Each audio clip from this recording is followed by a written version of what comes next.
Alright, so I'm just going to finish the astroturtle.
Okay, give me a minute. I just want to fill in the colors.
All right.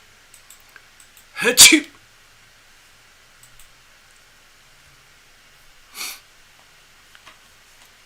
Yeah, so we see synchronized sneezing. It's very similar to synchronized swimming. There's actually a new Olympic sport that has been initiated recently called synchronized sneezing. So Gregory, if you're up for it, we're going to enter for the next Olympics, all right? You and me together, all right? We'll do a tandem thing. Yes, good evening. Hello, Gregory. Hello, Love Triber. I wonder who else is going to show up. Let's see. I've got a booking already from Necessary Truth. It's actually from last week. I wasn't able to read for her. And we got a booking already from Gregory. I can handle about one or two more if anybody's interested, but we don't really have a lot of people here at the moment, so we'll talk about it in a while.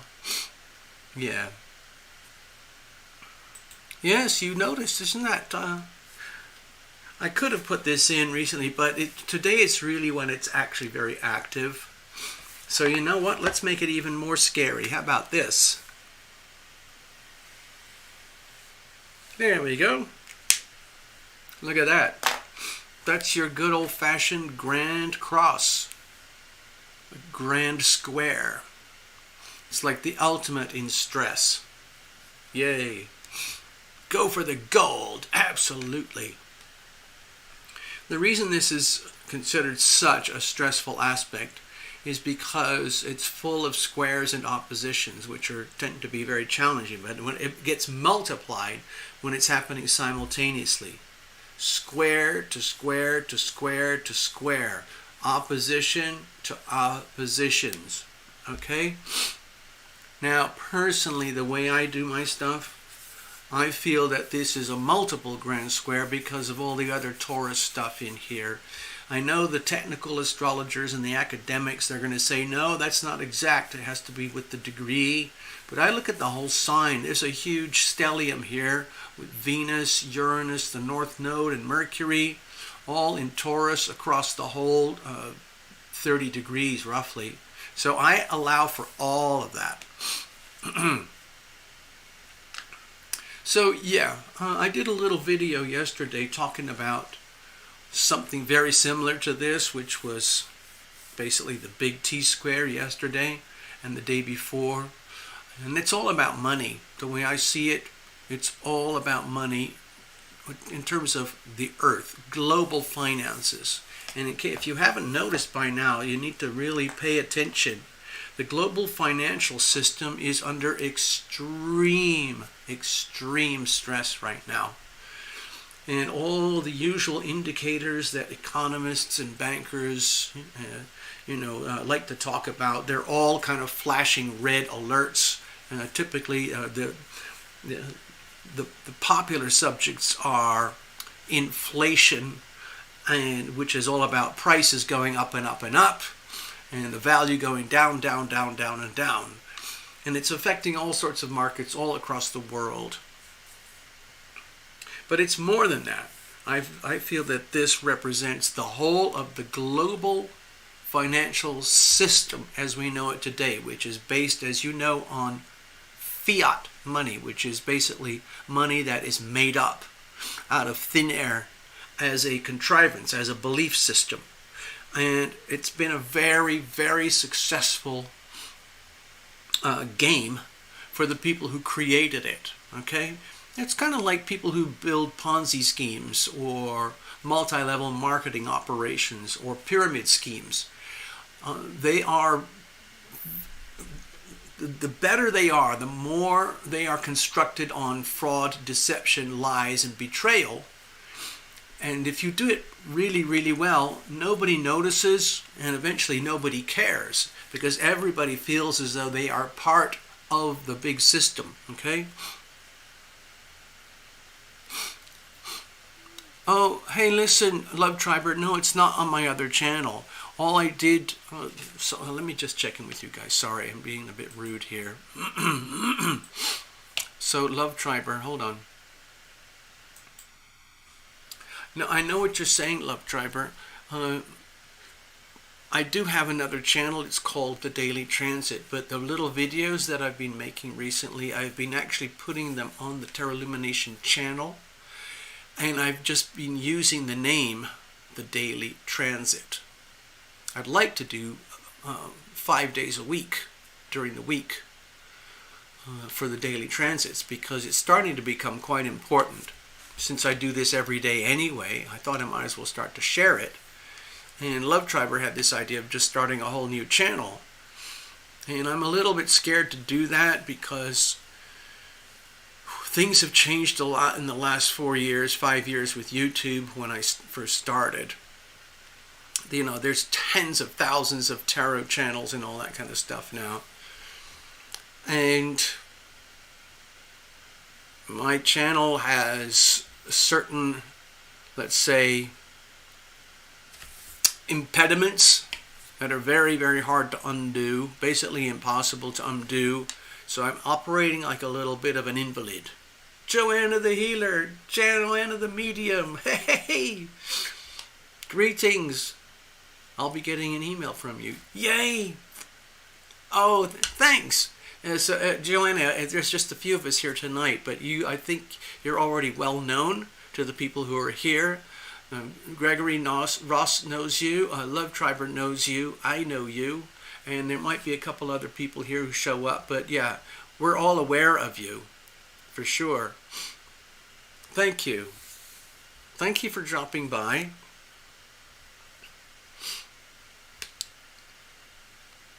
Thank you for having me on your mind. Anyway, I'll just get on with the show now. Tonight is Sunday night here in Las Vegas, and this is the time that I reserve to do a little handful of live mini readings for people. I've got 2 lined up already. I've got room for about 2 more. If anybody's interested, you can donate. You can still do super chat, but you have to remember YouTube takes a lot of that money. You can also, the best way, honestly, it's the easiest way, is to donate by PayPal. And you don't even have to have a PayPal account. If you do have a PayPal account, you can just send the money directly over to the email here, alittlebookabout@yahoo.com, and it'll get here. If you don't have a PayPal account, you can do the same thing by this. You go to terralumination.com, you find the donate page, click the donate button, and it comes up with a payment processor that looks very similar to anything else you do for online shopping, and you swipe your card through there, and lo and behold, it's a donation to Tarot Lumination. So there you go. That's the way to do it. Yep. Okay, so let's get back over here for a minute. Thanks for your interest, folks. So yeah, trying to keep it simple for people who want live mini readings. It's a bit scary doing readings in public in front of other people, but it also can be almost like a purging. It can feel really, really good to have like cleared and vented in a very, very pure, kind of shameless way. There's no judgment here or anything. It is what it is. We do what we do. We trust in our invisible friends. I have to trust. I trust my invisible friends implicitly. Try to say that really fast. Trust my invisible friends implicitly. So yeah, my invisible friends, they tend to be sort of up there in the heavens, but we're operating down here on planet Earth. There's a big sensation of a huge discrepancy between heaven and earth. Some people, like myself, I tend to be far more attached and connected up at these frequencies at this end, and life down here on earth can be very, very difficult. Now I have a brother and sister who I love dearly, and they are very functional here down on earth, but they are not very keen on the kind of things that I do here, to do with spirituality or angels and remote healing and energy healing and stuff like that. And then there's lots of, billions of people in between. What I've noticed is when I got a lot of my super advanced yoga stuff years ago, there are a lot of people here at the earth plane, very, very grounded, solid, like earth energy, and they are craving an attachment or a connection to heaven. And so you would meet those people kind of in aspirational yoga communities and stuff, and they want to go up the spiritual ladder and so on and so on. And I'm kind of the opposite. I operate up here, and I wish to God I could find a way to operate with more function here on the earth plane, involved with the oceans, the land, the skies, and especially including like the physical realities of jobs, work, money, careers, and the passage of time. Love Triber was telling me about the Saturn effect that's happening in my life right now. And I understand it because I'm feeling it extremely strongly. Saturn is very much an earthbound energy. It's very much like a testing energy. And it's very important that you make friends with Saturn. It can be your... It's like learning. You have to embrace the learning, embrace the challenges, embrace the long term. And then Saturn works to your benefit. But if you resist Saturn, if you're trying to live a life where you're always doing shortcuts and get a fast buck or cheat or lie or betray or deceive people or jobs or anything like that, Saturn will beat you up and you'll regret it. Maybe not even in this lifetime. Who knows? I mean, it's different for everybody, you know. Let me go back over here a minute. So yeah, I just want to a couple more. I don't want to dwell on this because it's going to change in a few hours. Like tomorrow, the moon is going to be over here in Virgo. So we're going to have a very strong couple of days of earth energy, very harmonious. We're probably going to see a green triangle like this, okay? It's going to be a sweeping grand trine of energy, especially in the high 20 degrees of Virgo, which is going to be in about 2 days. So it's going to be a very solid, secure, safe, kind of slow-moving, soothing kind of energy, which will be a bit of a relief from this extreme high-pressure energy that we're feeling today. This energy today is happening, the way I see it, it's happening on a global scale. If you're not aware, the whole of the global financial system is under extreme duress. The business model that the banks have been using and the politicians have been using for decades is starting to crumble. And that is appropriate. It's just it's just part of the evolution of humanity and the financial system. And it is crumbling. It's like watching a very slow motion demolition movie, or it's like watching the movement of tectonic plates. You can't really see the tectonic plates moving unless you get a sudden event like an earthquake or a volcano. Typically all the all the tectonic plates are around here. There's huge ones over here. This one is extremely active. As you know, this is the plate between India and China. The Himalayan mountains are the newest mountains on Earth. They're very active. But you can't just sit there and take a stop delay, time delay camera and chart the movements of the tectonic plates. It's way too slow. But they do try. They do measure these things. Anyway, we are seeing huge tectonic shifts in the global financial system as the model that was initiated in 1913 has reached the end of its life cycle, and it is collapsing and it is imploding, and new financial systems will replace it. There's different ways that's going to happen. Some are very, let's say, supportive of our sovereign selves for each individual in humanity, and some are like a rebuild of the old system that favors the status quo even more than ever before. But for that to work, they have to basically create globalized communism, globalized financial tyranny, globalized financial terrorism, honestly, to get done what they want to do. And they're going to do it. They're going to try and do it. They will implement it because they still have all the power. However, nature being what it is, with all this extremely rebellious, highly disruptive energy over here with Uranus and Taurus approaching the 15-degree mark, I could guarantee that there will be a counterbalance to the status quo.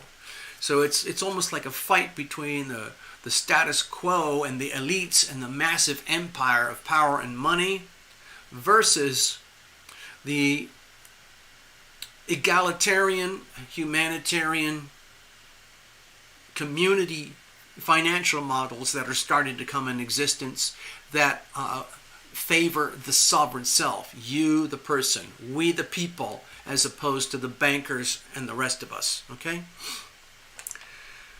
So, it's happening on the global scale. We've seen that already. Inflation, stock markets, chaos, imploding asset prices, and so on and so on.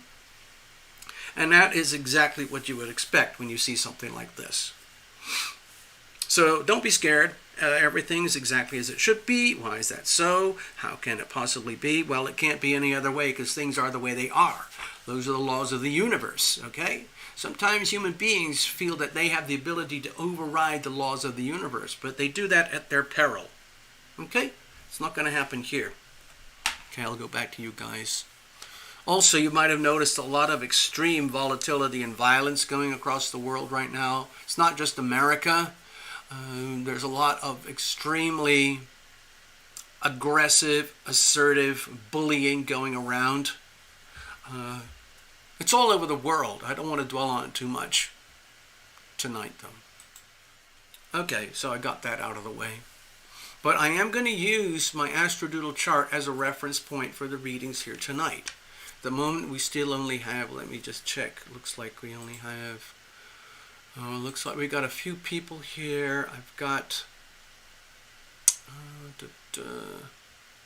I've got Gregory, and I've got Necessary. I don't see Necessary Truth here, but I'm going to give the reading anyway because it's owed, and she will receive it, even if it means she has to watch the video after it's processed. So let's not worry about that. There's so many other things that really need to be discussed, and I'm starting to lean into doing that during the week now. I feel compelled to make more videos, mostly because a lot of it is so I can take care of myself and navigate my own life, and I might as well share that with you guys. And I spend that time every day to do it, okay? So I might as well start to share it. It's just that I'm not used to operating that way for years, and so I'm finding it like a little bit of a transition. Anyway. Oh yes, it's not limited to gun violence. Yes, in Virginia there is extreme violence other than just gun violence. There's so many, I guess there's different forms of violence.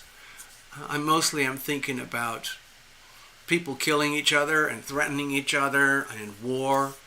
War is a very, very big topic right now.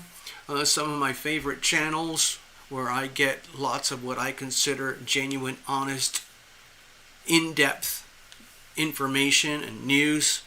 A couple of them got blocked recently because the truth is a little too uncomfortable for some people. They can't handle it.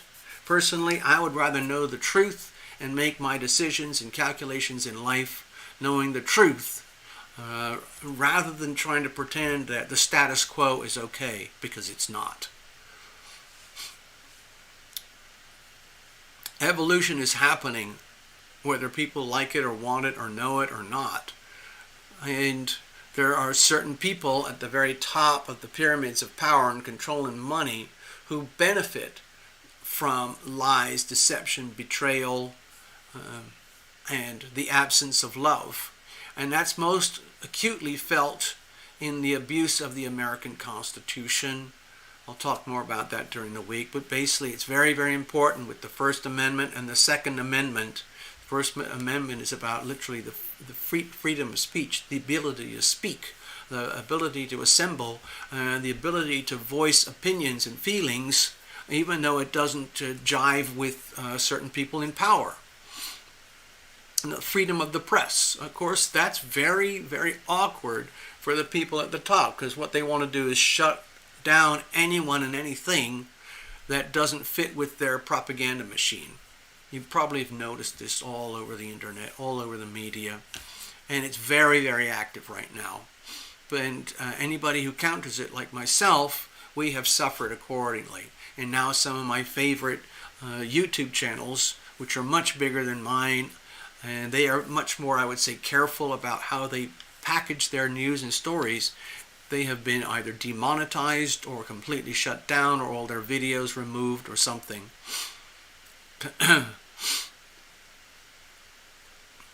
So it's like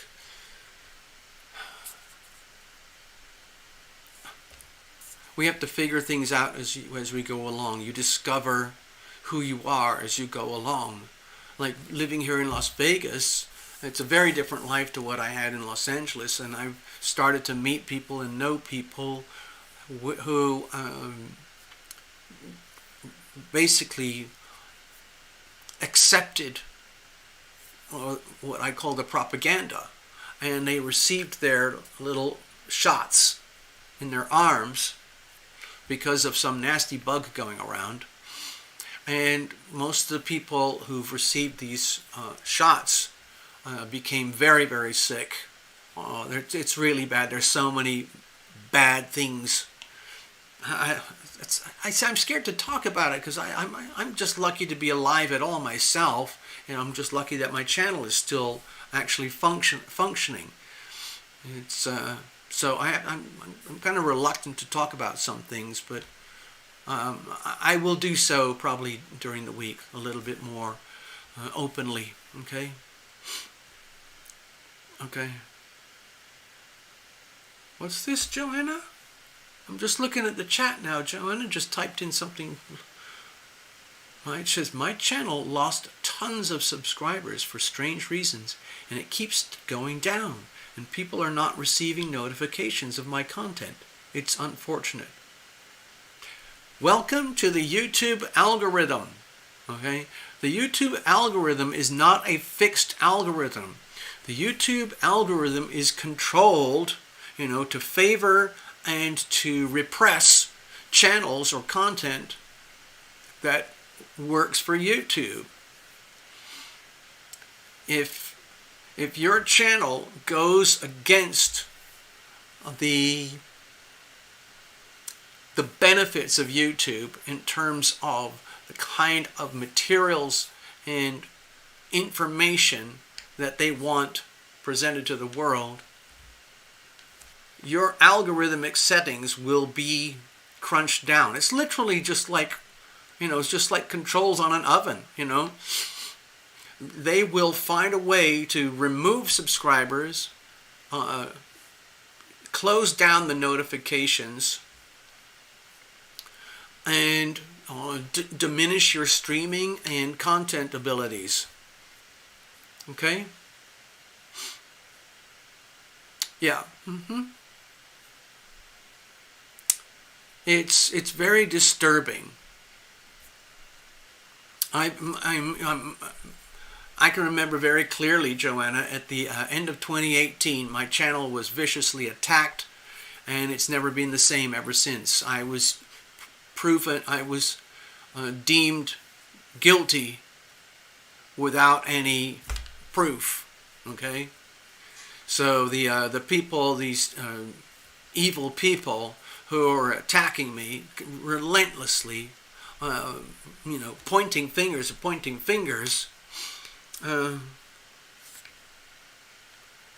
effectively had the channel destroyed. So my channel has been operating like it was growing and growing and growing and growing, and then suddenly, and now it's just flatlining. It's just literally like being in a permanent coma. Okay? And I can't do anything about it. I've gone back and forth with YouTube management and all that stuff.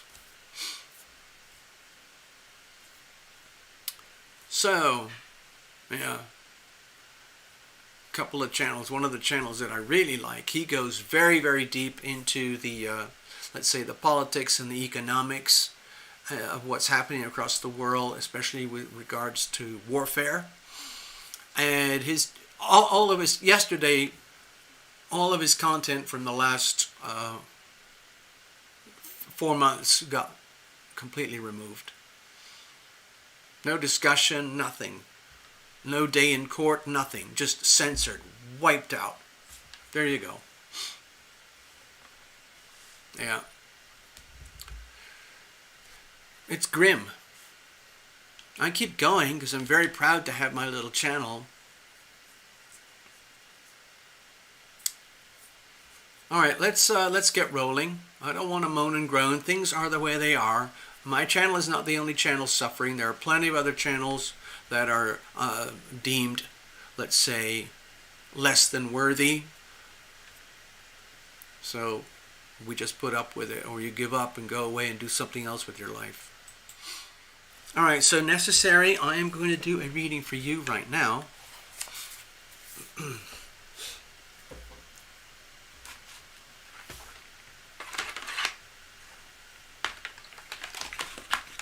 Let's put all this stuff over here for a moment.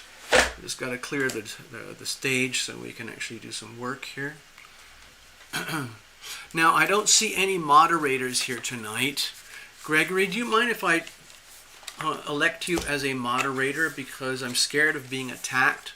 The last few shows that I've done, I have been attacked by a particular character, and I've done what I can. I've reported them to YouTube for harassment and bullying, and I've tried to do some corrections on my channel management systems, but it's very, very hard to actually stop people from attacking you if they want to attack you. But with a moderator, it might be possible to, push the attacker off to the side, or at least, hose them down a little bit. So Gregory, if I can, I'd like to, I don't know if Love Triber is still here. I'm going to activate Gregory, and I'm going to activate Love Triber as moderators. So give me a second, see if I can do this. Add moderator. Yep, okay. Love Triber, you're now a moderator. And Gregory, you are now a moderator. I hope you don't mind. In some ways it's a chore, but in some ways it's a privilege. Okay? Okay. Hello, Ivona. How are you?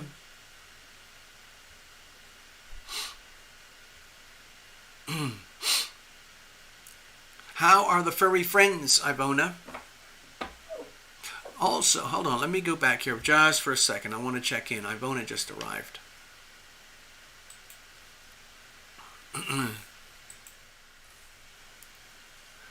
Greetings, Ivona. How are you tonight? How is it on the East Coast? How are your little furry friends? Are they happy? Are they healthy and so on? Are you getting rain? Are you getting some humidity?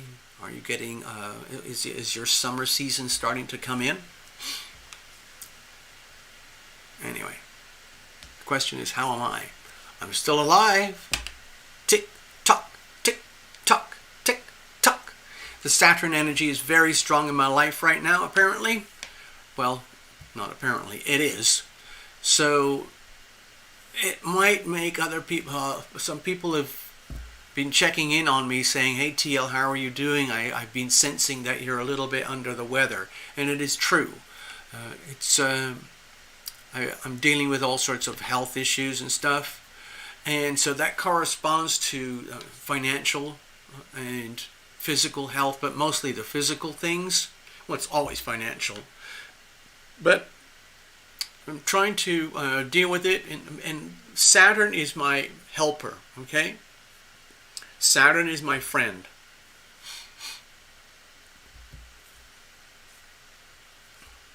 It's just that you have to work with Saturn, and you have to be patient.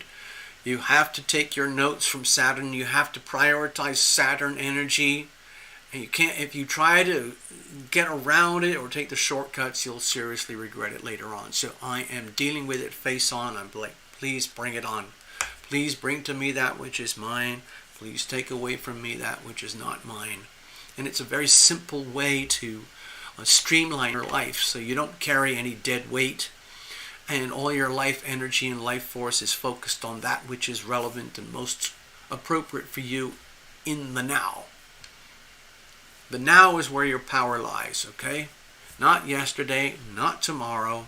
Those are wonderful things, but the power lies in the now regarding making decisions, okay? All right, now I think... Yeah, actually, Ivona, I was thinking about you recently because I'm becoming more and more concerned about animals. And I got all these affections for animals and friends with animals, and I've got the little 3 cats and the fish over here and so on. For some reason, that's becoming a very important part of my inner being right now. That's kind of why I asked, and I've been seeing a few things on YouTube that really are impacting me very strongly, I think in a good way. It's to do with animals and some plants. Anyway, necessary truth. I don't see you here, so you're probably very busy. It's Sunday night for you back on the East Coast. We're going to do your reading anyway. I did get in touch with you to let you know that you would get your reading today. So it's like having one in the bank, you know?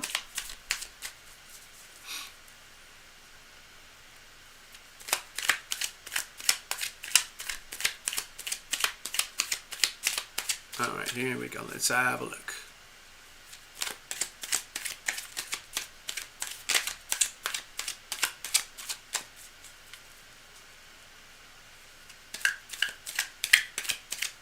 Now the cards were already shuffled from shows during the week, but I like to make it pristine for the client themselves. All right, necessary. Here you go. Now this will be a blind reading. I've got no notes, so it's okay. Now some of you know Necessary has been with the channel for years, and some of you know that she has a very powerful connection with mediumship and a couple of invisible friends. One is called John and one is called Chris, and they live on the other side of the veil. And John tends to be the very serious one, and Chris tends to be the fun-loving, almost like the Joker. So they complement each other very, very well. And it's not uncommon that John or Chris or both appear in a reading. Sometimes Necessary requests their presence. All right, just one last little mini shuffle, and here we go. So this is for Necessary Truth. As you know, some of you know, Necessary lives back on the East Coast, up in the Brooklyn, New York type of area, sort of around Manhattan. And, you know, it's a big city, big finance, big money, and all of that. Oh, sorry, Gregory. What's that? Enough droning on about these algorithms. Yeah, it's like throwing a party and complaining to the guests that came that... So I can't read it. Hold on. All right, enough droning on about these algorithms. Yeah, it's like throwing a party and complaining to the guests that came that no one came to the party. Oh, yep. Okay, I get it. I'm sorry. Well, don't disappear completely, Gregory. We still got a reading due for you. You'll get it anyway. Mm-hmm. All right, here we go. Let's have a look. All right. Oops. Okay. All right, so what kind of messages do we have here tonight for Necessary? We're going totally blind. Anything could show up. It could be like money, work, health, relationships.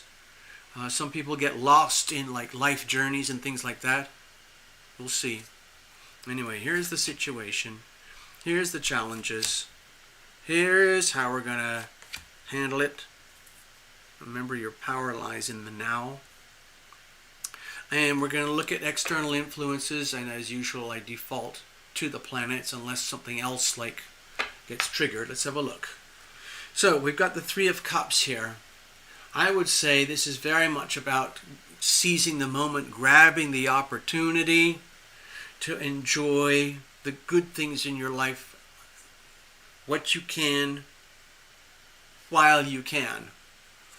Yes, there's a lot of really creepy, scary stuff going on. Yes, I've been rabbiting on about this massive, ugly old T-square and the doom and gloom, but we still have sweetness and harmony. There's always equilibrium. There's always balance, and it's a question of, you know, taking personal responsibility about how you, let's say, I don't know, ride the waves. Think of it like surfing.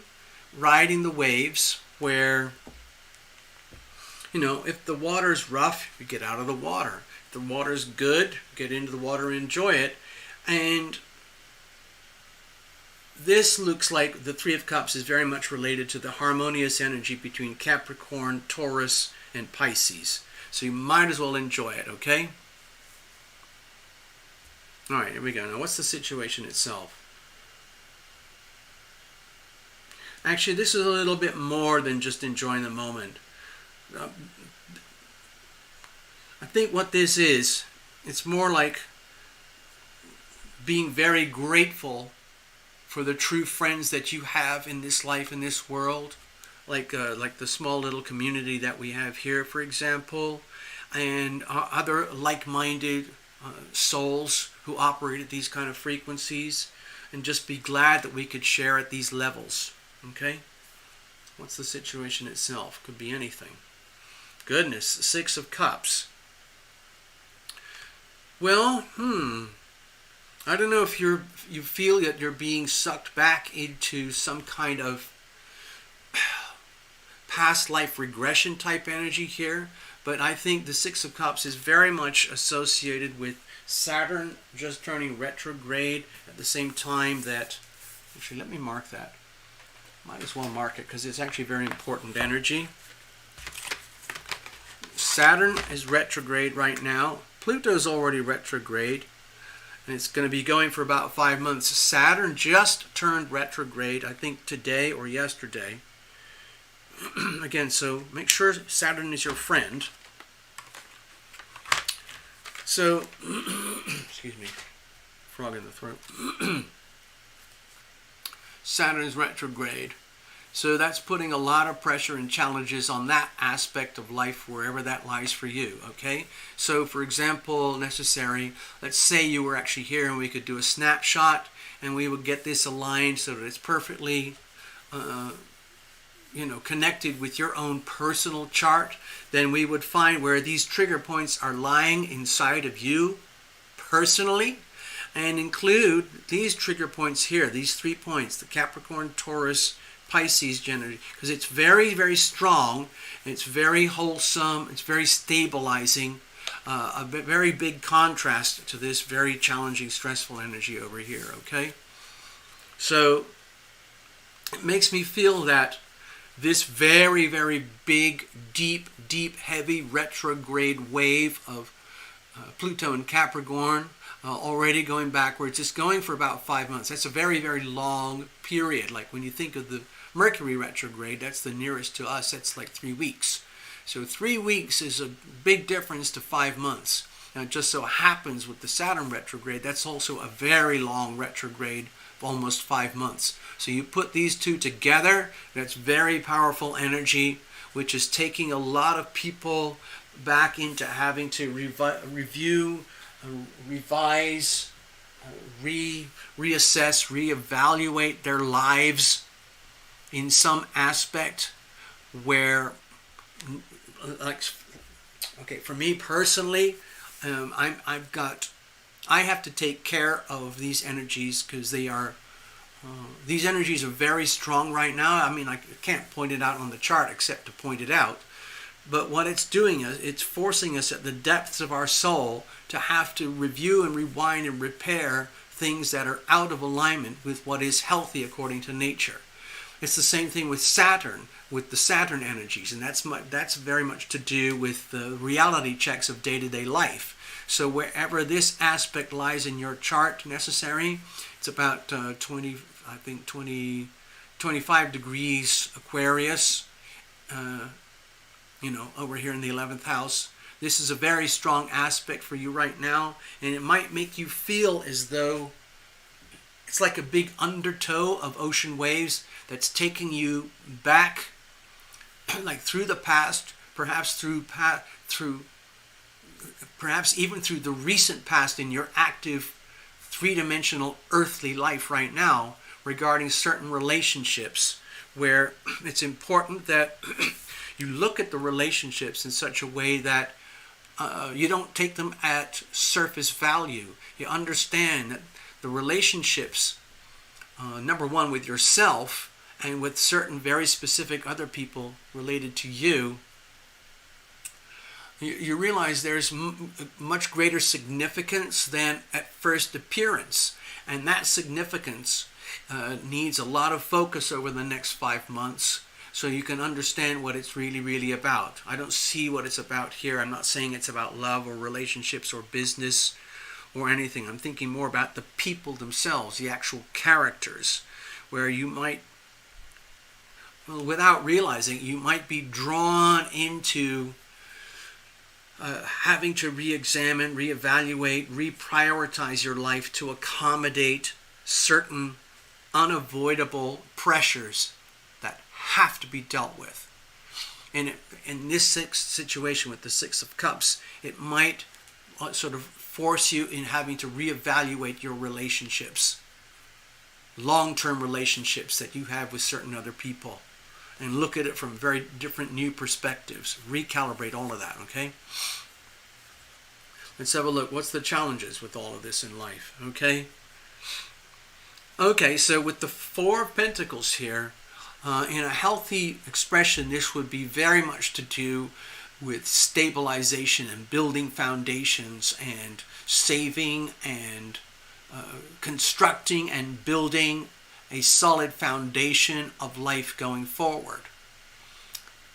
But in this position, in the challenged position, you might feel that there's like a little bit of quicksand underneath your life right now, where you might be feeling like, God, it's really, really hard to get my financial life together. And it might be something to do with relationships right now. Maybe work relationships. Maybe some of the relationships you have in the workplace are actually past life relationships that are starting to be activated in this life. And when that happens, then it kind of adds more significance, more importance to your business relationships, okay? So if you're feeling like you're being tested, then it's probably because you are being tested. And that the feeling of being tested might make you feel like, oh my gosh, I'm having to re-examine my whole financial world to find out what are the weak points in my financial world, what are my strengths, what are my long-term goals, ambitions, let's say investments, practices, long-term, basically things that work. It's almost like the challenge right now is stabilizing things that don't work and trying to figure out what is going to work for the long term for you, especially when it comes to business and finance and money, okay? Love Driver is doing some excellent secondary readings here on the side, so please pay attention. All right. Now, necessary when you get this, I'll send you an email to remind you that this reading is here. You might want to take a look at the notes in the chat. I think they will show up in the video once it's processed, and you'll still get the notes from the chat, even though it's not live. So how are we going to deal with this going forward? This doesn't look like it's really crippling or bad or good. It's just, it is what it is. It just looks like it's a bit challenging in terms of the perspective and about how you see these things regarding money and relationships and money. So it might be to do with business relationships or clients or something like that. Let's go forward. Let's have a look. Okay, so we've got the Star card here. So my feeling is that this is a very powerful message that you have to move forward even if you feel like you're being challenged, even if you feel like there's quicksand, financial quicksand in your life, even if you don't understand these past life dynamics that are being brought forward into your present life.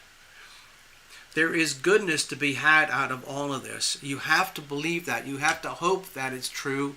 Hope is the understanding and the belief that things are okay even when there is no evidence. So the best way to do that is live by example.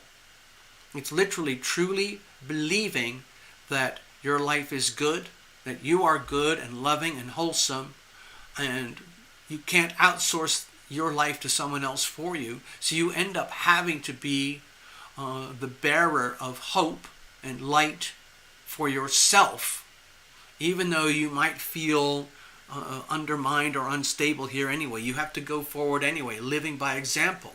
I mean, that's a good example for everybody. It's like being honest with ourselves and realizing that, yes, things are, like on a global scale, yes, global finances are very, very, very unstable right now.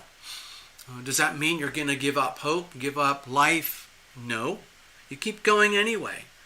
A lot of financial things in life inevitably involve relationships, like with clients or banks or bankers or investments or retirement accounts and things like that.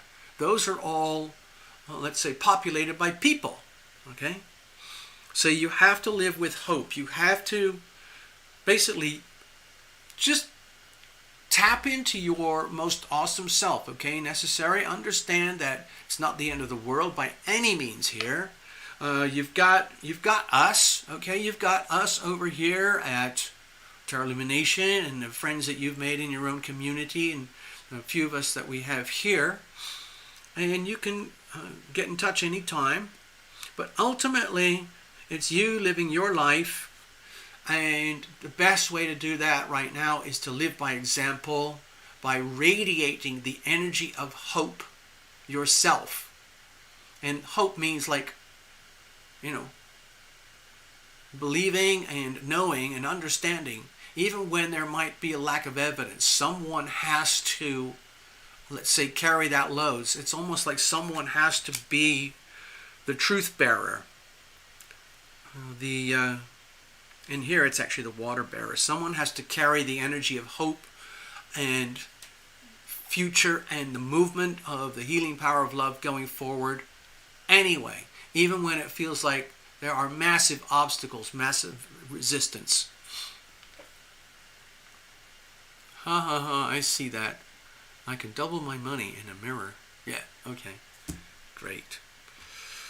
Necessary. I hope that helps you in some way. I hope you find relevance out of this reading in your life. Please let me know over the next week or so.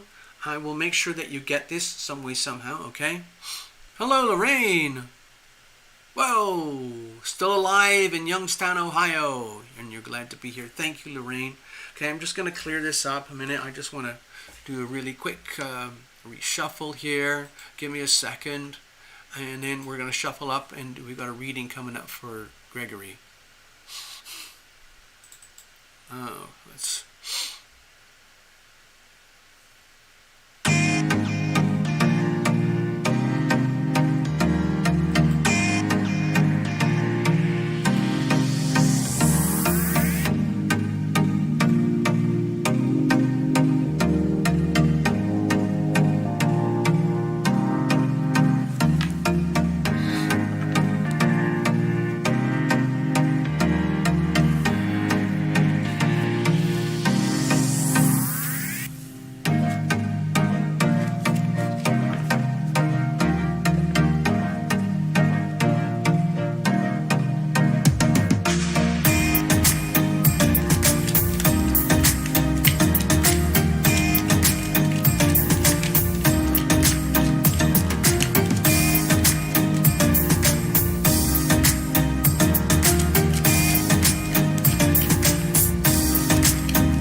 just have a little refreshment here. Give me a second.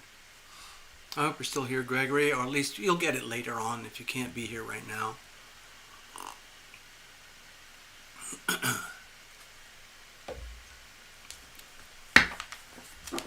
Sorry I went all negative there earlier. I didn't mean to spook people or scare people away, but I understand what you're saying, Gregory. It's like a broken record, that whole subject. It just happens to be a very, very deep old wound, and it never seems to go away.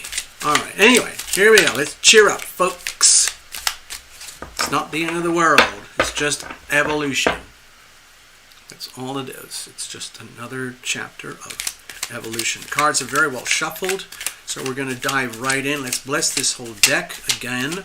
Bless the deck, bless every single card, bless the cameras and the lights and the technology, the computers, the software, the wires, the internet, the platform, the algorithm, all of it. All of you guys, all of you who are here.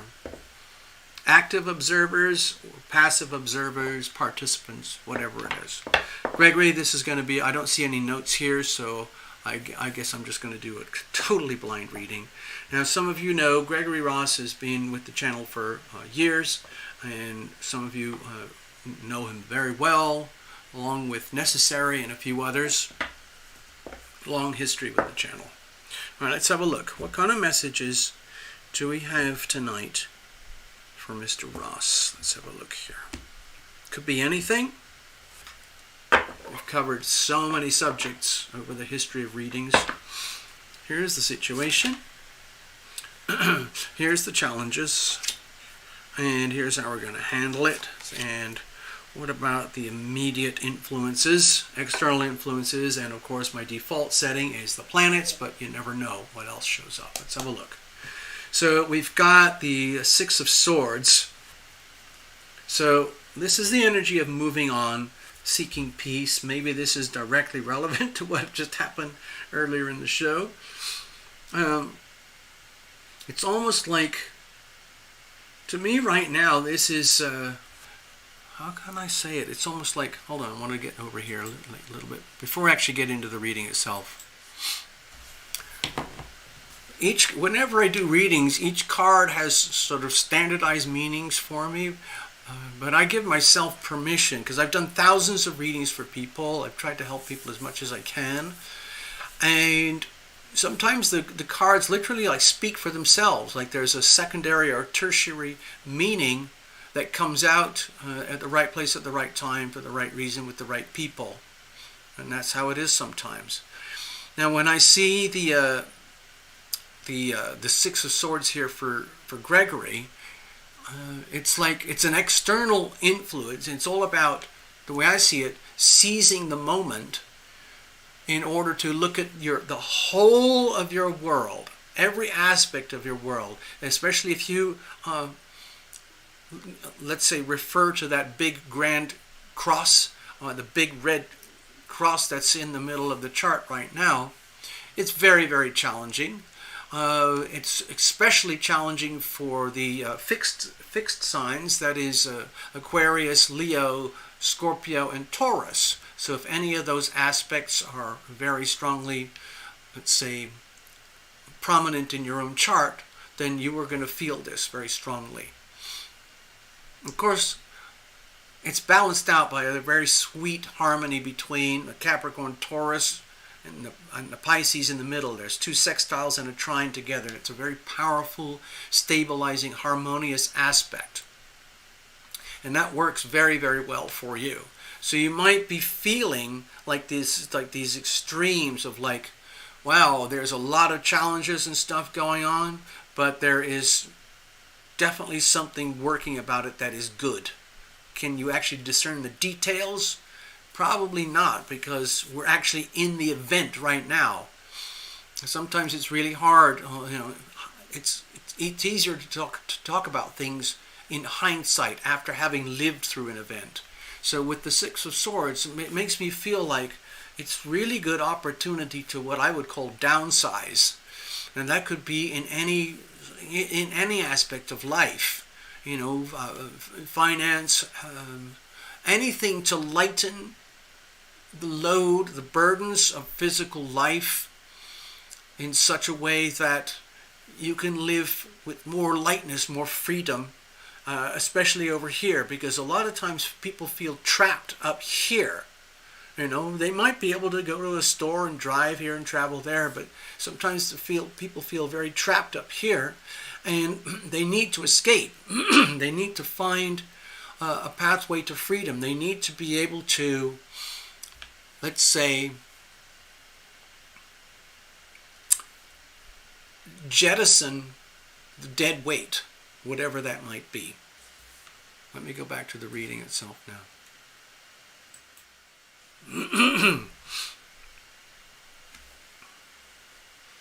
This could actually mean considering, I think we talked about considering different locations. I do locational astrology and things like that.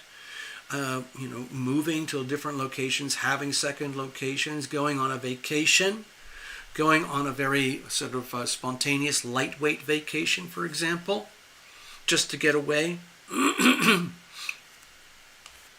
Clear the head kind of vibes here. Let's see, what's the situation itself? Now remember, some of you know that, because doing these live readings, it's happening in a public setting, so some of you know a little bit of the history with Gregory. There's all sorts of things that we've dealt with, but let's see what shows up here. What's the situation itself? Okay, so we got the Two of Wands here. So to me, this is really, I guess you could say it was related. I don't want to backtrack too much to the Gemini new moon, because the sun is in Gemini right now, and we had that new moon. And then we're going to have the full moon in about a week or so. But when I see the Two of Wands here, and I look at the charts, to me it feels like there's a lot of pressure to change directions, to recalibrate, reformat life as you know it into creating something new, like creating a new compass in life, reorienting the directions of life, reorienting your priorities in life, reorienting perceptions and beliefs about money and values, reorienting, did I say expectations? Yeah. Like becoming very realistic about expectations in life. Remember, the Saturn energy is very strong right now because it's at the stationary retrograde moment.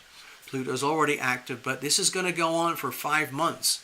Wherever these two energies lie in your chart, Gregory, over here and here, there's going to be a lot of very, very slow, kind of serious pressure, which might take you, let's say, off your normal, let's say, default pathways, your default behavior, and it might feel like you're being forced to re-examine your life in terms of priorities, realizing there's a lot of things that are no longer relevant or important or of value to you. So you have new value systems, new attitudes, new thoughts, new belief systems that you can take with you going forward.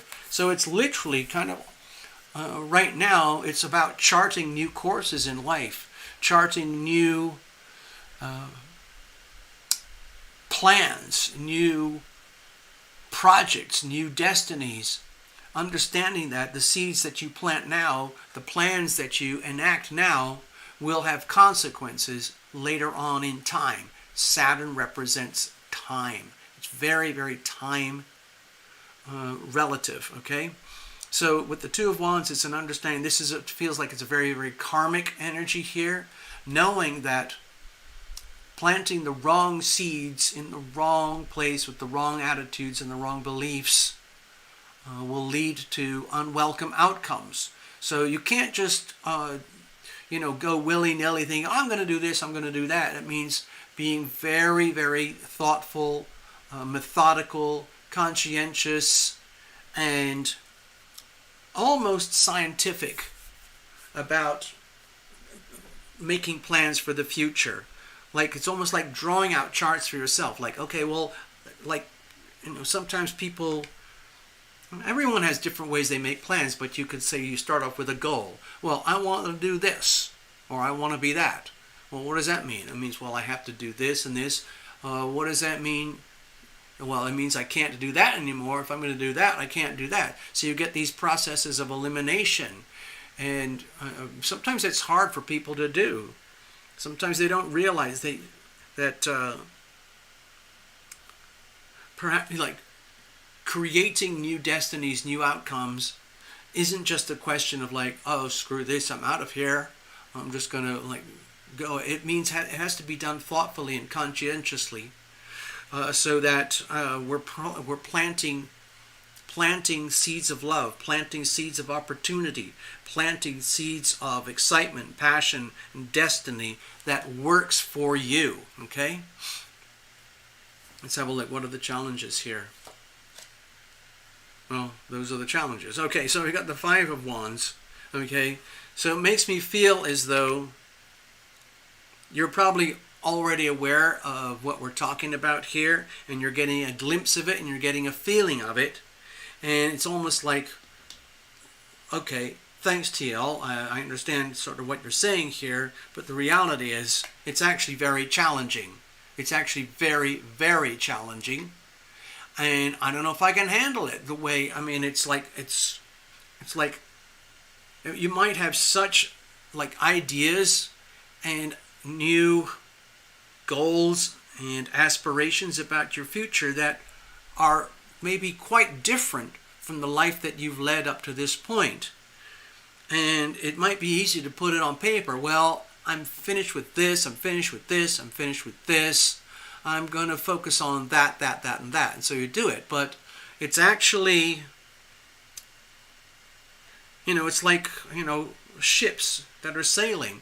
Just because you're sailing this way and you think, oh, I want to go there, like if it's the ship of life going from here to there, can sometimes mean it's a very big shift in energy, especially if it's a life that has a lot of commitments and obligations or even burdens from the past or at this moment in time. You can't just go from here to here. So it has to be navigated and planned. So how do we disengage and lighten up from the existing paths of life so you can plant new seeds, new plans, new directions in life in such a way that, let's say, would be more fun, more exciting, more rewarding for you, more fulfilling? It's almost like, hey TL, like easier said than done. That's kind of what's happening here.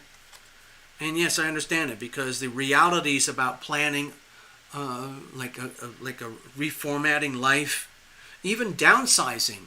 I mean, it sounds really simple. Oh, why don't you just downsize, but even that takes a lot of planning,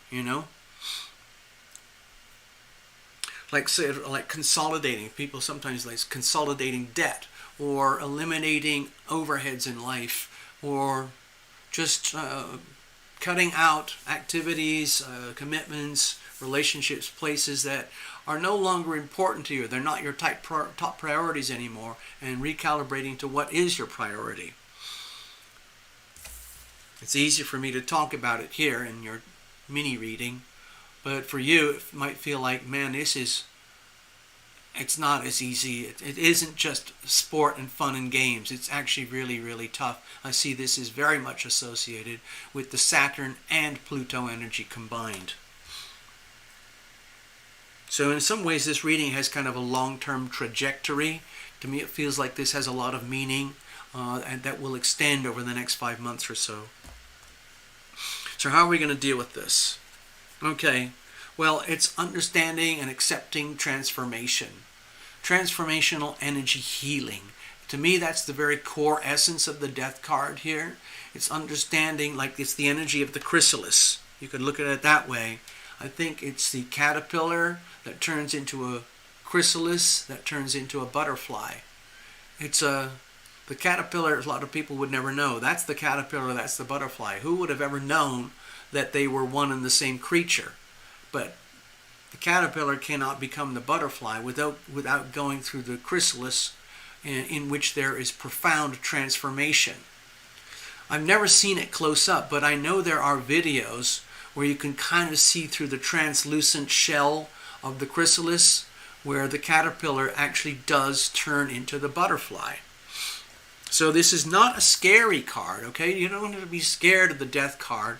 It's more about understanding the phenomenon of transformation, in that the old Gregory Ross that you knew, or the Gregory Ross that you know today, is going through, the way I look at it, this is going to be a 5-month journey in the chrysalis, where you come out the other side. You're still Gregory Ross, but you are the new version of Gregory Ross, having gone through all these challenges and transformations and shifts and changes, new pathways, new directions. Mostly it's about finding, I would say, a much simpler, sweeter, lighter lifestyle, where you're not encumbered by some of the incredible challenges that you've been dealing with since we've been working together. Okay? So to me, this is a good sign. Okay? To me, this is just a reminder. Okay? Some people get scared of it. It's understandable. Just look at the imagery. Yeah, it's understandable. Everybody has their own different ways of interpreting it, but it's essentially about transformation. Transformational energy healing. That's the way I look at it. Here's a way you can boost your confidence and remind yourself you're okay. You see over here? You see this tiny little image? It's almost like the moon card. It's an indication that there is new life, new destiny on the other side. Okay? So I guess the easiest way to do with this reading is think of the caterpillar and the butterfly. The caterpillar has to go through the chrysalis to become the butterfly. Magic. There you go. There's your reading. I hope that helps. Hope you got something out of it. Okay, I'm now going to shuffle this up again and clear the decks. I don't know if we have anyone else. It doesn't look like it. So it looks like it's going to be a very short show tonight. We'll see what happens. No, I'm going to start here. Here we go.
So Lorraine wants a mini reading now. You didn't sign up. It's okay. Well, you can put a donation in later on, okay? I'll show you where. I'll just go through that again. Probably the easiest way, Joanne, is after the show or something. Go over to terralumination.com, okay? You can find the donate page. You click the donate button. That opens up a payment processor just like you get on, I don't know, Amazon or eBay or something.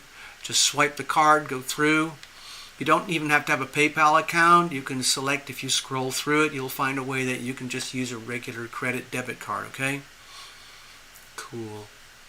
All right, so, all right, Lorraine, you've got a mini reading here coming up. Oh, look who just showed up. Hey, Precious. Hello, Precious. Oh, you got your reading. Thank God. Oh, phew. Okay. All right, we did it. Okay, I was worried. That was the one that I sent during the week. I think it was last week. I'm glad you got it. Thank you so much. I hope it helped a little bit.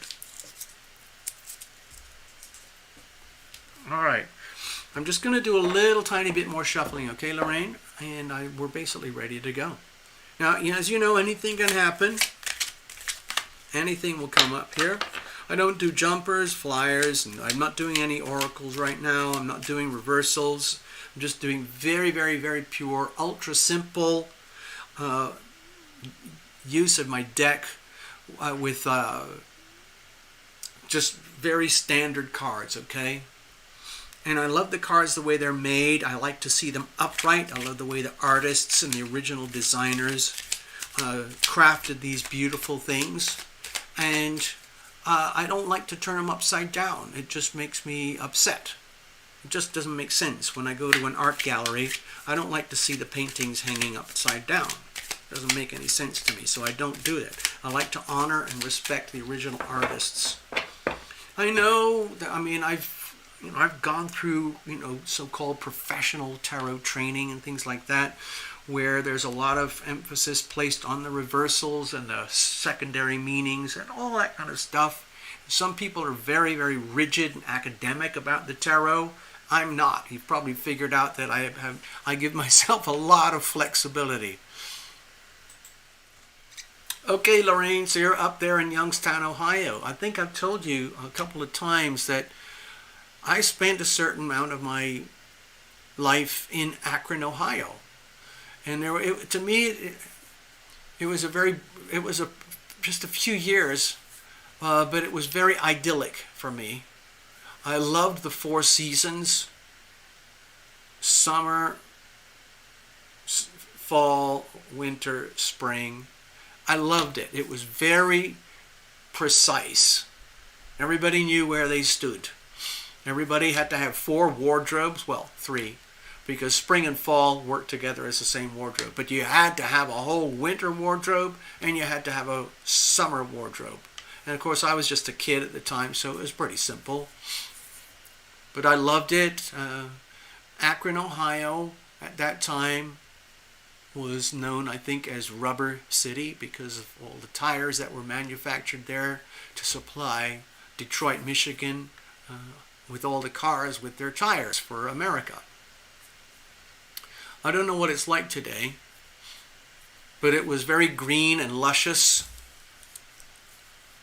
Really thick snow in winter. Nice, warm, sunny summers. Plenty of rain and sun and rain and sun and rain and sun all year round. It was warm. I don't know what it's like now, but maybe I should go visit. All right, so, yeah. I think Youngstown is actually fairly close to Akron. All right, let me go over here. I'm going to do the reading for Lorraine. All right. So, Lorraine, I don't know if you've got any particular thing on your mind. I'll just do a blind reading anyway. If something comes up on the screen, I'll try and catch it with my eyes. The chat is over there. Okay.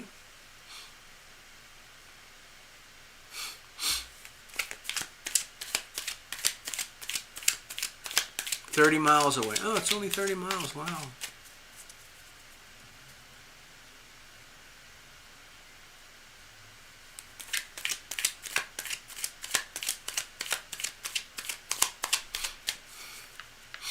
Cards are well shuffled. I'm just basically trying to get myself into a very neutral, clear condition. That's all. All right, let's have a look. Career. Okay, one word. That's all we need. Career. That's all we need.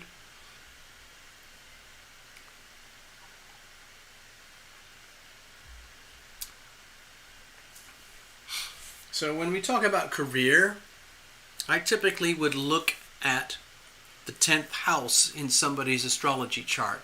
Now, Lorraine, this is just a mini reading, and I think we did a big personal reading once where we could do the astrology, but I don't have your astrology in front of me right now. But we would focus on the 10th house, where the feeling of destiny plays out in life. Now, this chart is not your chart, okay? All right, Lorraine, remember that. These are the transits of all the planets today. I'm not including asteroids or comets or anything like that. It's so complicated, I can't handle it. Career/money. Let's do it like that. Let's do it career/money, okay? So these are the transits right now, and these will be sitting on certain trigger points or hot spots in your chart somewhere. It might be a very acute hot spot, like if you have any planets in the high degrees, like the 25-degree marks of Aquarius, Leo, Scorpio, and Taurus, you might feel this more than normal. Anyway, I don't want to,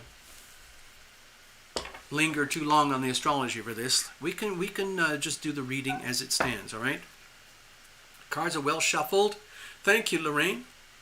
So career/money. Let me mark it on here just for fun. Because often career aligns with money and money aligns with career. It's not always that way, but it is a common association. All right, so let's cut it up. Let's have a look here. I'm just going to do a regular cut up. This is my situational spread. You've seen it thousands of times, okay? North Node in Virgo in the 10th. Oh, okay, thanks for that little tidbit. Let me see if I can orient the chart here for a minute. North Node in Virgo in the 10th. Okay, so let's make it look like this. Let's see, there's the Leo cusp, and there's the Aquarius cusp over there. Alright, so let's make it look sort of like this. Yeah, it looks like a Scorpio rising over here. Scorpio rising and Sun in Taurus over here. Okay, so let's do it sort of like this. Okay, now I'm not going to be really exact about it, obviously, but it's fun just for tonight. So if I put it like this, that puts the, sorry, hold on. Sorry, I've got this all skewed up. What did it say, Scorpio? Hold on. Scorpio rising. Oh, okay, if that's the case, Scorpio rising, well then how do we get the, okay, I see what you're doing. Yeah, I get it, okay. All right, so we're going to keep it somewhere around here, okay? So you just had your birthday, May 12th, okay.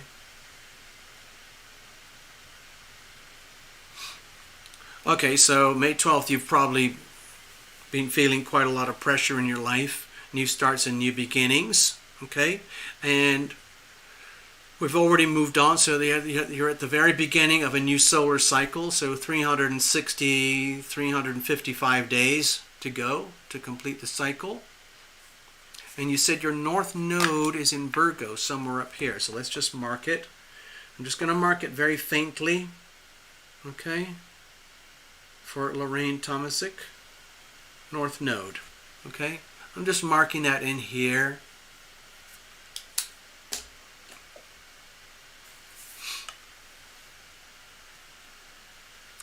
All right, so oddly enough,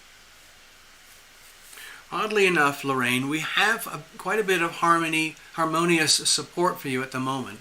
If you look at the Capricorn Taurus angles here, and you look at the Pisces angles here, big fat juicy sextiles combined with the trine. So this is very harmonious, supportive energy.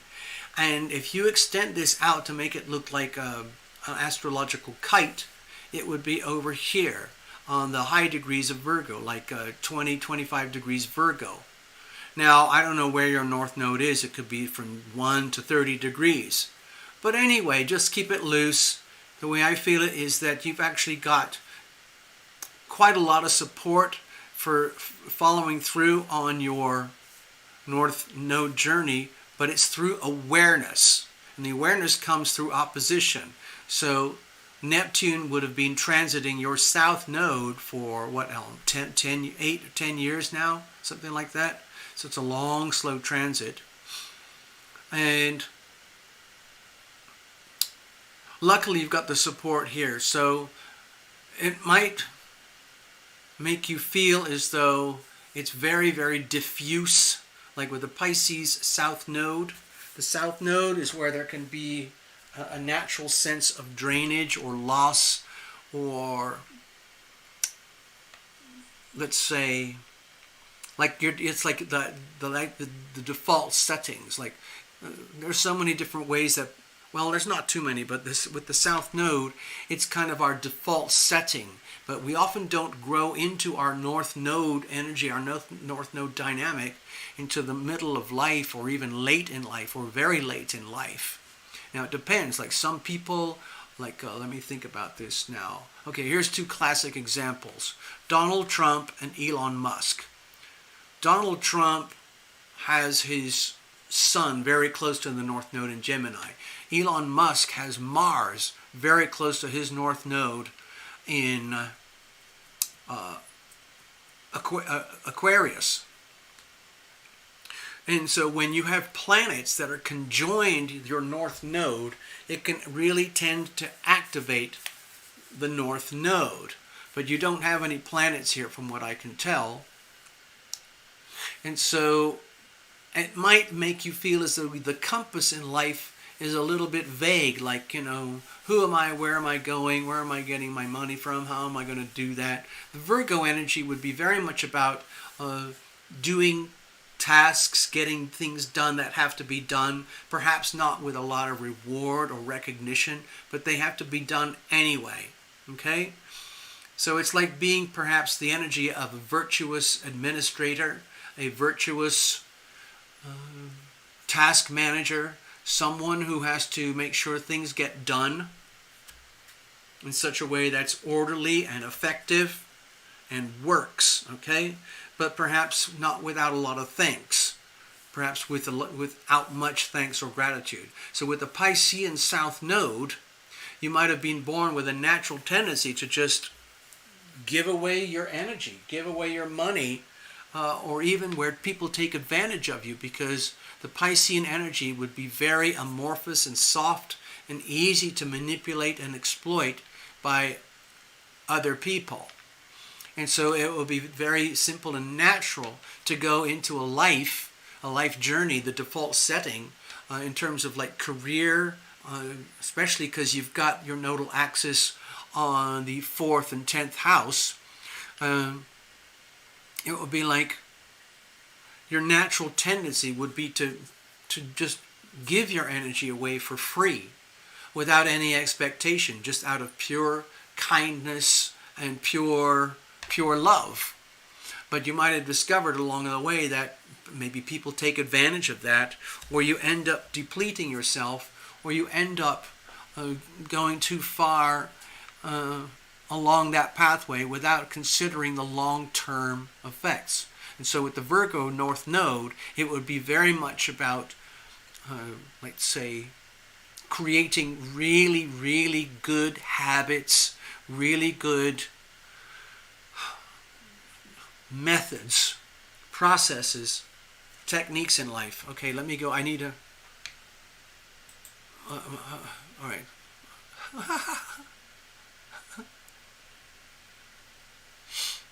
Like I need a shot of Jack now. Jack Daniels. All right. So, Lorraine, with a Virgo North Node, to me it would be an indication that you might have had a very, very free and open heart love type energy that you would just naturally share and give away with the home and the family and the foundations of your life. on the assumption and the belief that you have an infinite supply of love and resources that you can just share with the world or anybody who wants it. Like, people could steal from you and you would like, oh well, they probably needed it. You know, that kind of energy. But in the end, that can leave you like stranded, like who am I? Where am I? What am I actually supposed to do? So the Virgo North Node is very much about really like not crushing, but really taking the active earth energy of your life and turning it into very like precise habits, like teaching yourself to be really healthy, teaching yourself to be very observant with things like diet, time, work, labor. You don't want to overwork, you don't want to underwork, you don't want to work where you're not appreciated, and so on and so on. So, let's sacrifice. I don't know. Okay.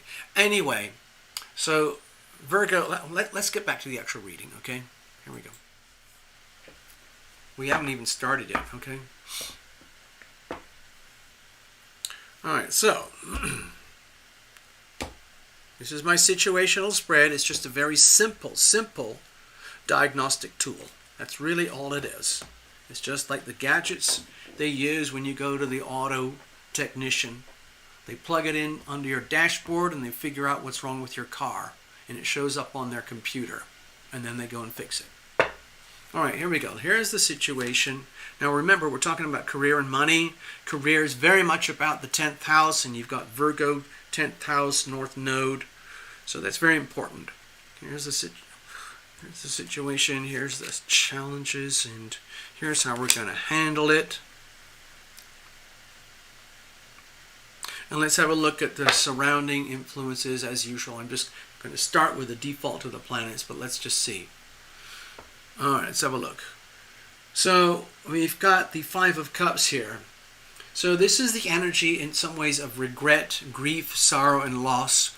So my feeling is that since you're concerned about career and money, which would correlate to your 10th house Virgo North Node, to me, this feels like it would be very much to do with your Pisces South Node, 4th house energy. So you might be at a point in life where you're realizing, oh my God, TL, I see what you're talking about. Like, you might actually have, you don't want to dwell on this too much, but it's important to acknowledge the energy of grief. If you bury that, it can turn toxic and make you unhealthy. It can make you feel sick. So, like, you might be feeling that when you're getting glimpses into the past, glances into the past of your life, where you might be feeling a lot of regret, okay? A lot of sadness, a lot of remorse, a lot of grief about losses, about how you might have undermined yourself, for example, especially yourself, without even knowing it. Like, you were obviously very loving and well-intended, but looking back, you might realize, like, wow, I just literally gave it all away. And for what? You couldn't help yourself. The Pisces South Node would be very naturally giving and loving without any expectation of reward. And you could almost end up being a victim of bad habits, okay? And even a victim of other people's bad habits, like having like alcoholic parents or something like that, or illnesses or diseases or something that ended up being causing limitations in your life, external and perhaps even personal. And that could like make you feel very sad.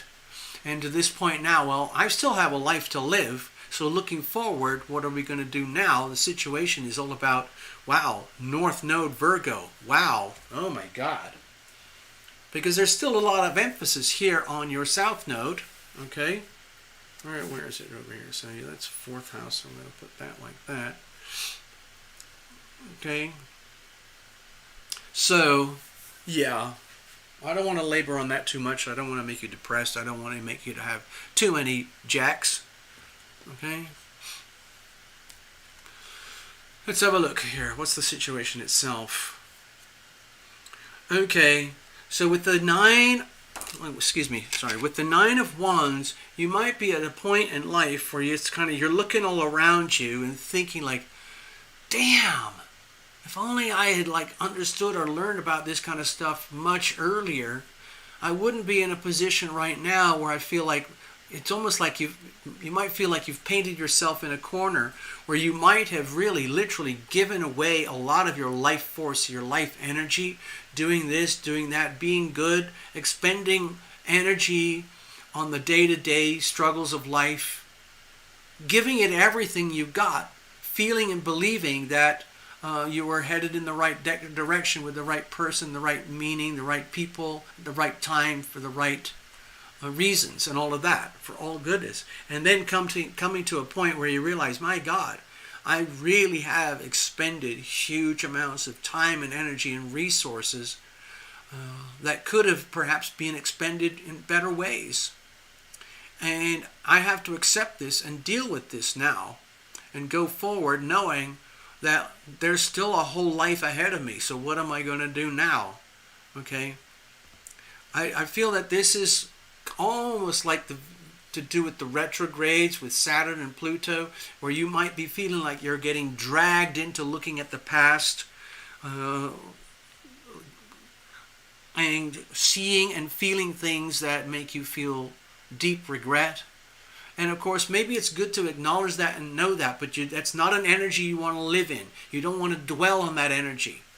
If you're dwelling on the energy of what doesn't work, if you're dwelling on the energy of failure and losses, that can compound itself, like what Gregory was talking about with me earlier.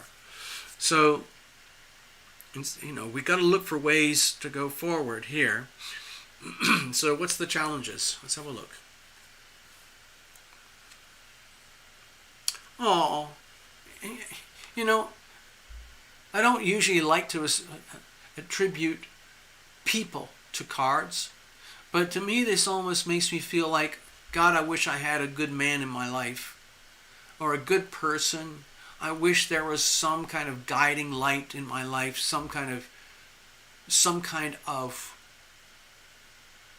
like superpower that was out there on my behalf, for me, to guide me, to protect me, as though it was like a real person in my life, so I wouldn't have to feel this way or deal with this way. And because it's a very, very powerful masculine energy, it might also indicate like what a lot of women are dealing with in the United States especially, and also Western Europe, Canada, Australia, and New Zealand, where in the last few decades, women have been really tapping into their power more than ever before. And it's become a very big movement, okay? So, when I look at the King of Wands here, it makes me feel like, it's almost like I wish I had the powers like of a really strong, capable male energy in me, instead of having to be the woman, the classic female woman, with all your sensitivities and fragilities and compassion. And instead, wouldn't it be awesome to just be so amazingly powerful and capable that I could just go out there and make things happen by decree? In a good way, in a very, very good way. So that's a lot of wishful energy here, and I understand it. I wish I could do this and be this myself. And so to me, it makes me feel like, where is that for me? Is there anybody out there for me who's on my side? Is there any kind of really good boss or company or corporation or career path that really, really resonates with me, and I resonate with them in such a way that it's good all around, where I'm not even really thinking about the money. I'm just thinking about being the best person I can be. In fact, even being in a position of leadership, because you might have a lot of qualities, Lorraine, that put you in a position of leadership. Okay? Finding a good mate. Now, if you said earlier that you've got Scorpio rising and Taurus, that would put Taurus probably on the 7th house of love and relationship, in particular marriage. So that's kind of why I'm talking about this as a person, like almost like a personal energy, where if you've got the Sun in Taurus in the 7th house, I think you said that. That's what you said. You've got Sun in. Okay, you've got Sun in Taurus, May 12th birthday. In the 7th house, you said you had a Scorpio rising. So it's like you're naturally built for marriage, okay? But the question is, if you're naturally built for marriage, how about finding an appropriate mate, an appropriate partner, you know? It's not always the easiest thing to do. In marriage, one of the things about marriage is that it's a legally binding contract. It's where two people deliberately and willfully choose to be with each other for meaning and purposes of a marriage, and it is binding. And it's great when it works, but a bad marriage is one of the most painful things on earth. And that's the thing, like every energy on the chart has a positive and negative expression. So they call the 7th house, one of the things they call it is the house of open enemies. But it's also the house of marriage, like very strong business contracts, very strong business relationships, for example. And so you might be naturally programmed to function in partnerships, in relationships, but they would have to be very functional and healthy for you. Now, of course, also the Scorpio-Taurus axis is very much about money as well. The Taurus and Scorpio are the money signs, okay? So it makes me feel as though like there's a part of you that is yearning for a relationship.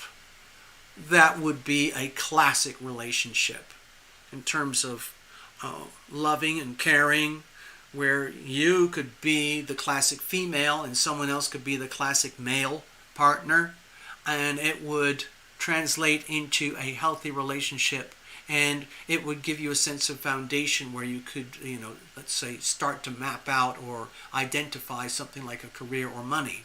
But if this isn't working for you, remember, this isn't a challenging position here. For example, if you don't have the right mate, the right partner, the right business relationships, you might feel like really like this is a struggle.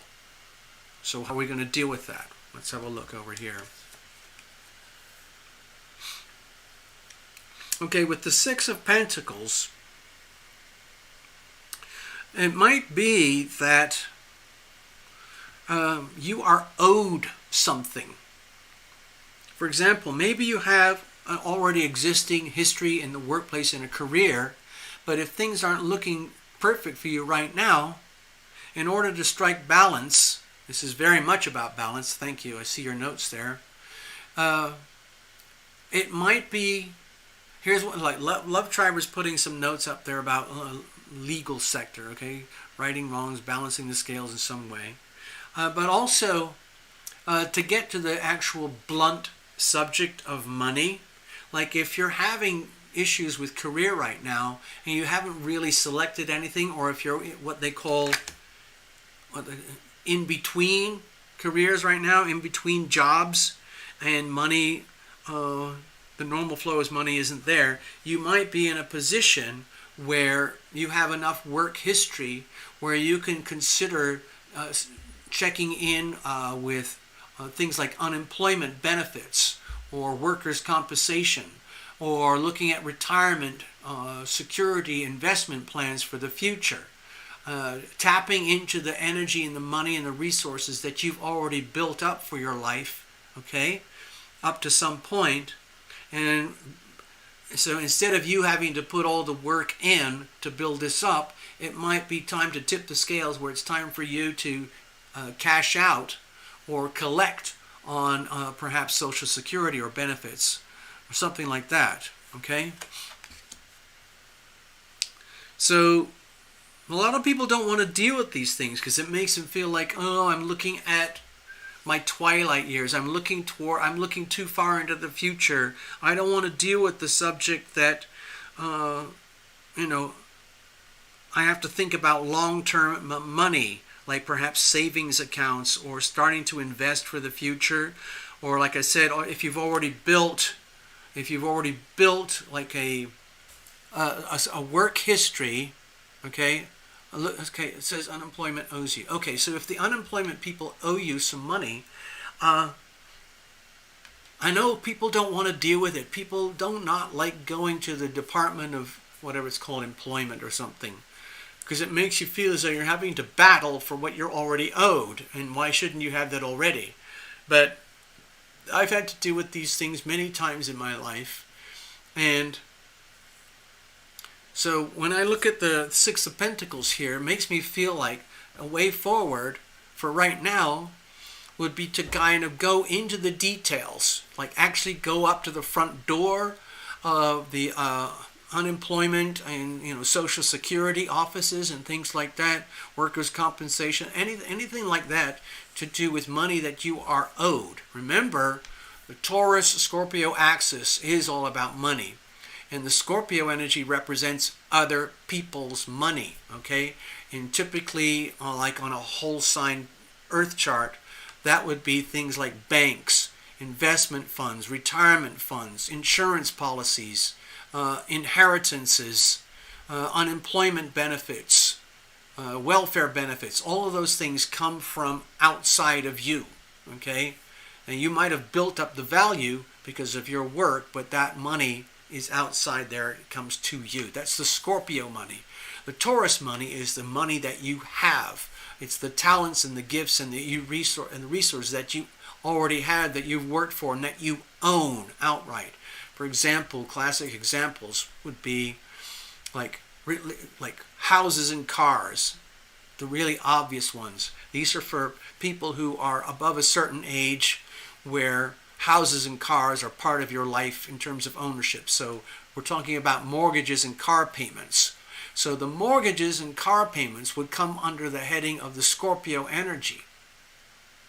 However, if you've paid off your car and you've got no car payments, if you've paid off your mortgage, you've got no mortgage payments, then that money, that resource is now yours. You own it. That's the Taurus energy, okay? So, regarding money and career, my feeling is that, to me it feels it's more about money. It's more important right now, rather than focusing on career. What am I going to do? What am I going to do? What am I going to do? I would take the impetus of the Virgo North Node energy in terms of destiny, career. Where am I going to go? How am I going to do? How am I going to be who I have to be? And the Virgo North Node energy is basically forcing you, compelling you to have to go into the details and do all the chores and the work in order to get the money, okay? So it makes me feel like the most important steps right now is to follow up with the unemployment people. Start looking and doing research on savings, investments, retirements, Social Security, all those kinds of things. It's very, very important to build a good relationship with Social Security, because Social Security affects your life from the minute you start working in a job, from when you were a teenager to the moment you stop working as an older person and you go into retirement, if you get that far, okay? And they have records for all of it. And your Social Security retirement, it might be years away from now, but it can be calculated and can be estimated, and it's very important to start making plans for that stuff. Remember, I'm not a financial advisor, but I know that it's very, very important to, let's say, do the tedious work of having to come to terms with your long-term money prospects, bringing things back into balance. Who owes you money? Where are you going to get it from? Like you said, unemployment. The Social Security is eventually going to owe you money in terms of retirement. Okay, so it's really, really important to study these things right now. Look at the Six of Pentacles. You've already done all the work. You might even continue to do work and in the workplace. And you can even work after the so-called legal retirement age. But right now it feels like it's very important to get what they call do the due diligence. Start to do the homework about meeting with these people, making these phone calls, setting up these appointments, and dealing with this OPM, other people's money, the Scorpio energy, so that you can put that money back in your pocket, okay? The Love Triber nailed it. Tune into the details. And we're looking at the actual tiny details of the fine print on all the paperwork. Because when you're dealing with Social Security, unemployment, retirement funds, investments, there are endless tiny details, and it all comes down to documentation. The documentation has to be good. It has to be right. It has to be correct, okay? All right, I hope that helps. And you said here, I can get a pension. Okay, so that's what this is all about, okay? So Lorraine, you can do these things simultaneously. There's no point in dwelling on the past, okay? It's really important right now to look at the future, take advantage of Saturn and Pluto retrograde, take advantage of Mercury in Taurus, Venus in Taurus, Uranus in Taurus, North Node in Taurus. That's very, very supportive energy for you right now. Take full advantage of it. Start doing the homework on retirements, pensions, unemployment benefits, okay? And get into the details. It means you're going to have to go to websites and make phone calls and go to buildings and make appointments and talk to people and get into the paperwork, okay? You've filed appeals, okay? Well, you've got to keep going. You have to keep going. If you've been filing appeals, you've probably been involved with attorneys. It's very important to find an attorney who really, really works on your behalf. Some of these Social Security or retirement attorneys or workers' compensation attorneys, some of them are better than others. Okay, you have to be diligent. Yeah, it is a waiting game to some extent. Yeah. Okay. Whew. All right, Lorraine.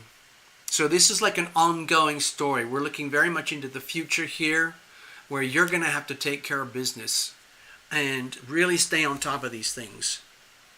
You have to, and you deserve it, okay? It would be great to have some hero to do that for you, but right now, you're going to have to be the one taking care of all of that stuff.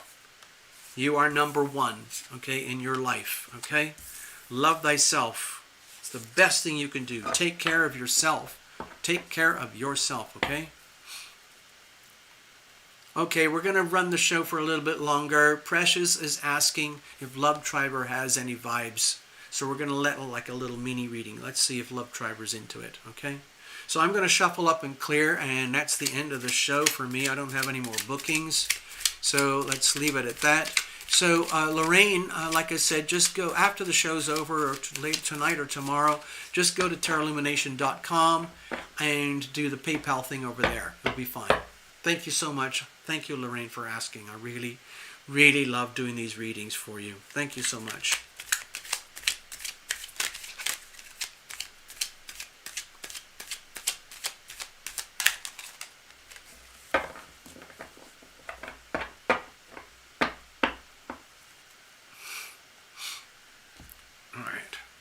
Go over here. Okay, so that's pretty much it for this evening. It's a Sunday evening, Sunday night. It's very quiet over here. I was talking with Love Triber earlier today, and I also noticed it yesterday and a couple of places. It was extremely like eerie quiet. Today is Sunday, but Friday and Saturday, it was abnormally quiet. I felt that it was this very, very heavy energy. And I look around me and I think, wow, Saturn's flipping retrograde, and that's a very heavy energy. Where it's happening in your chart, it happens to be Saturn in Aquarius around 25 degrees. So wherever that exact point lies in your chart, that's where you're going to feel the pressure. And that could be anywhere, but it is a pressure point. Whether you have anything in Aquarius or not, it's irrelevant. That particular point is going to be where the pressure is felt from Saturn in Aquarius. If you do have major aspects in Aquarius, then you're seriously going to notice. Especially since it's, let's say, amplified by the fixed signs, Leo, Aquarius, Scorpio, and Taurus right now, okay? No worries, Lorraine. Thank you so much. All right.